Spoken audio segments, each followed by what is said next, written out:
സ്വാതന്ത്ര്യ സമര സേനാനിയും ആദ്യകാല ഹോമിയോ ബിരുദധാരിയും തത്വചിന്തകനുമായിരുന്ന ഡോക്ടർ കെ.വി. വാസുദേവൻ അനുസ്മരണം നടത്തി.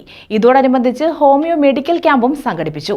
കൊല്ലം Inchavila government വൃദ്ധസദനത്തിൽ N.K.. Premachandran MP. ഉദ്ഘാടനം ചെയ്തു.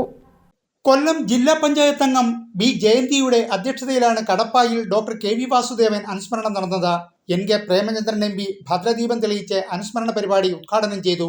ചികിത്സാ സമ്പ്രദായമാണ് ഇന്ത്യൻ സിസ്റ്റംസ് ഓഫ് മെഡിസിൻസ്, അല്ലെങ്കിൽ നമ്മുടെ സാമ്പ്രദായികമായിട്ടുള്ള ചികിത്സാ സംവിധാനം.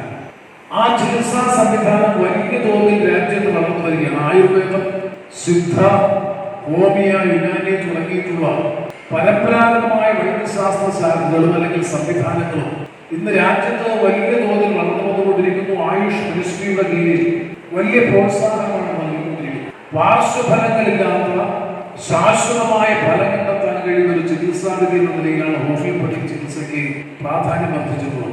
ഹോമിയോപ്പതിയും അലോപ്പതിയും തമ്മിലുള്ള കോൺഫ്ലിക്റ്റ് എന്ന സമൂഹത്തിൽ നല്ലതുപോലെ നിലനിൽക്കുന്നു. അത് ആരോഗ്യരംഗത്ത് ഒരു തരത്തിലും ആശ്വാസകരമല്ല. ഓരോ വൈദ്യശാസ്ത്ര ശാഖയ്ക്കും അതിൻ്റെതായ പ്രത്യേകതയും തരസ സ്വഭാവവും. അലോപ്പതി ട്രീറ്റ്മെന്റിലൂടെ മാറുന്നത് ഹോമിയോപ്പതി ട്രീറ്റ്മെന്റിലൂടെ മാറണമെന്നില്ല. ഹോമിയോപ്പതി ചികിത്സയിലൂടെ മാറുന്ന രോഗം അലോപ്പതിയിലൂടെ മാറണമെന്നില്ല.